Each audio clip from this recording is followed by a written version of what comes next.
انہوں نے آپ کے لیے دعا کی ہے سر. آگے سوال پوچھا ہے, یا علی مدد کہنا کیسے ہے, اس کے بارے میں کچھ آپ کی رائے چاہیے. مجھے چوائس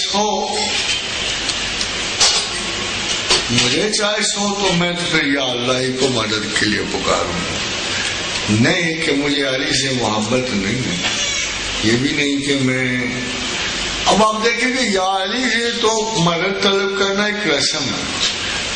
چلیے, ہمارا ایک گروہ ہے جو بڑی فرملی فیتھ رکھتا ہے جناب علی کرم اللہ وجہ پر, ان کو حل المشکلات سمجھتا ہے بہت بات. مگر کبھی آپ نے سنا یا ابو بکر مدد فرماؤ, یا کبھی سنا یا عمر میری مدد فرماؤ؟ نہیں سنا آپ نے, میرا خیال ہے نہیں سنا. تو وجہ یہ ہے کہ یہ ایک ٹوٹل کنسنٹریٹو ہے.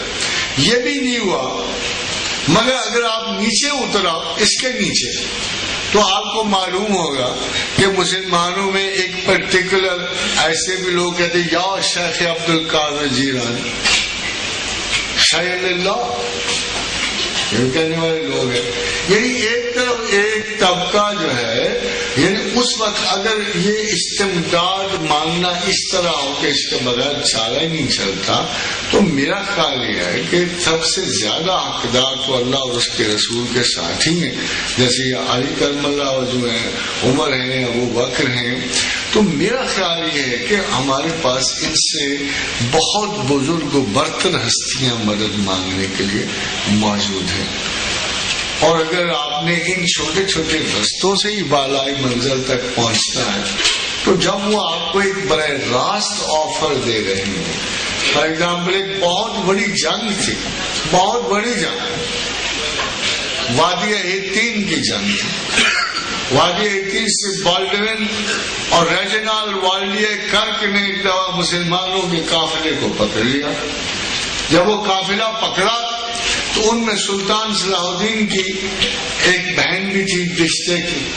تو ریجنال جب قتل و غارت کرتا ہوا آیا تو اس کے پاس آ کے رکا, اس کو خبر تھی کہ سلطان صلاح الدین.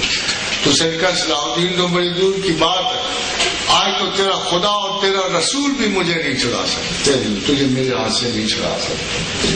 تو اس عورت نے روح بمدینہ کیا اور آواز دی کہ واہ محمدہ.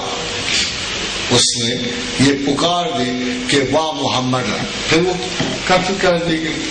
تو جو بچا اس قافلے میں سے جو بھاگے, انہوں نے آ کے سلطان صلاح الدین کو یہ بات کوٹ کی کہ یہ ہوا تھا. وادی ایتین کی جنگ کے بعد جب 132 پرنسز آف یورپ قید ہو گیا ہے صلاح الدین کے سامنے, تو اس نے پانی کا گلاس ریجینالڈ کو دینا چاہا.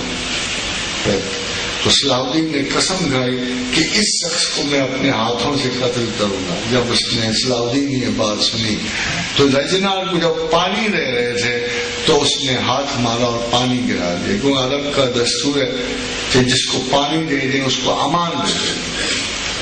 اس کے بعد اس نے اٹھا اور اٹھ کے تلوار کا ایک ہاتھ مار کر ریجینالڈ کو نیچے گرا دیا. تو تمام بادشاہ گر گئے اور گھبرا گئے, ڈر گئے کہ شاید صلاح الدین ہمارے ساتھ بھی یہ سلوک کرے گا.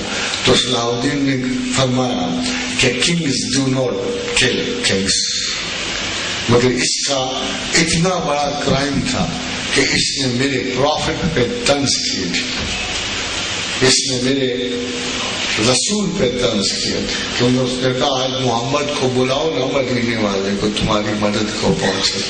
جب اس عورت نے یہ کہا نا واہ محمدہ کہ یا محمد میری مدد کو پہنچا, ایگزیکٹلی یہی واقعہ اسپین میں طارق بن زیاد کے ورود کا باعث بنا.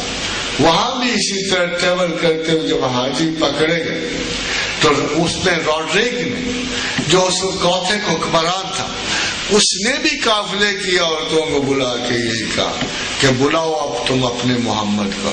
ایکچولی جو اس وقت کی مخاصمت کی بنیاد بنتی تھی وہ اللہ نہیں بنتا تھا. مگر somewhere the Christians would also believe in God. تو دراصل پوری کرسچن ورلڈ کو جو دشمنی تھی, مڈل ایسٹ سے نکلنے کی دشمنی, ان کے پیچھے جو ہسٹری تھی کرسچن ورلڈ کے ڈیفیٹ ہونے کی، اس کی وجہ سے ان کے مین اینیمی اللہ نہیں بنتا تھا، محمد رسول اللہ بنتے تھے۔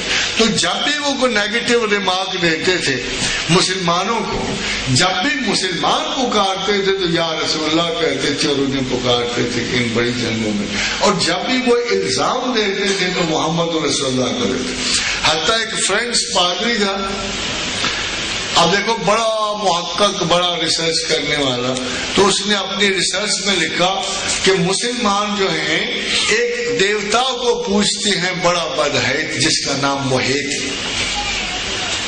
یہ انہوں نے اپنی ریسرچ فرمائی، بڑی علم والی ریسرچ تھی کہ مسلمان جنرلی ایک دیوتا کو پوجتے ہیں جس کا نام موہیت ہے، یعنی اس کو لفظ گرامی محمد بھی ادا کرنا نہیں آیا۔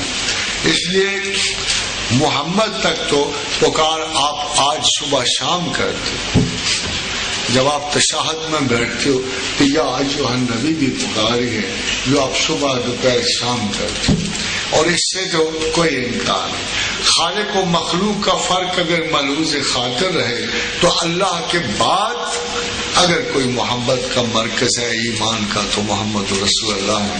اور ایسے کیسے ہو سکتا ہے، ایسے کیسے ہو سکتا ہے کہ جس شخص سے، جس حضرت گرامی سے، جس ذات پاک سے آپ اتنی محبت کرتے ہو، دن میں بال بچوں سے زیادہ اس کی یاد نہ آئے؟ کیسے ہو سکتا ہے؟ اگر آپ واقعی اس ذات گرامی سے اتنا انس رکھتے ہو، اتنی محبت رکھتے ہو، تو یہ کیسے ہو سکتا ہے کہ آپ رسول اللہ کو دن اور رات میں یاد نہ کریں؟ اور درود ایک صورت یاد ہے جو آپ صبح شام ان کے لیے پڑھتے ہو، سنتے ہو یا جس کا ذکر کرتے ہو۔ اور یہ ایمان کی علامات تین ہیں۔ خدا کو ایسے ماننا کہ اس میں کوئی شریک نہ کرنا۔ جب ایمان یہاں تک آیا تو تمام احتیاط ختم ہو گئی، تمام اعتقاد ختم ہو گئے۔ اللہ کو ایسے ماننا کہ اس میں کسی ذات کو شریک نہ کرنا۔ مگر ایمان کی حلاوت بقول حدیث دوسرے نمبر پہ یہ ہے کہ محمد الرسول اللہ سے ایسا پیار رکھنا جیسے کسی سے نہ رکھنا۔ فرمایا ایسی محبت کرو مجھ سے جیسے تمہیں کسی اور چیز سے نہ ہو۔ کہا عمر فاروق تمہیں مجھے سے کتنی محبت ہے؟ فرمایا یا رسول اللہ میں جان و مال ہر چیز سے زیادہ آپ کو محبت رکھتا، آپ سے محبت رکھتا ہوں۔ کہا عمر اور مگر اپنے نفس سے کم۔ کہا عمر تمہارا ایمان مکمل نہیں ہوگا جب تک تم مجھے اپنی جان سے زیادہ نہیں چاہو گے۔ فرمایا یا رسول اللہ صلی اللہ علیہ وسلم آج کے بعد آپ مجھے اپنی جان سے بھی زیادہ پیارے۔ جب تک آپ کے ایمان کا یہ حصہ پورا نہیں ہوتا، ایک اللہ میں کسی کو شریک نہ کرنا، ایک محمد رسول اللہ سے بڑھ کر، اس ذات گرامی سے بڑھ کر کسی کو نہ چاہنا۔ بڑی ایک امام ابن تیمیہ بڑے سخت مزاج تھے، ہر وقت لاٹھ ہاتھ میں رہتا تھا، ہر کسی دوسرے کو جاہل و کافر بھی کہہ دیتے، مجاہد اور متقی تھے مگر سخت مزاج تھے۔ اور آپ کو ہوتا ہے اکثر مسلمان اس قابل ہی نہیں ہوتے سخت مولوی کو سہارنا، سو گریزاں بھی رہے، بعد میں قید بھی ہوئے، جیل میں بھی گئے۔ تو امام ابن تیمیہ نے خواجہ ابو الحسن شاذلی کو ایک خط لکھا۔ یہ شاذلی جو ہے خواجہ ابو الحسن امام مغرب کہلاتے ہیں، الجزائر وغیرہ تمام ان علاقوں میں جس طرح آپ کے ہاں شیخ عبد القادر جیلانی ہے، اس طرح ادھر تمام مغرب میں امام خواجہ ابو الحسن شاذلی ہے۔ یہیں سے شاذلیہ فرقہ تصوف نکلا۔ تو خواجہ ابو الحسن شاذلی کو ایک خط لکھا کہ آگاہ رہو کہ تم لوگوں کو عبادات ظاہرہ کے بغیر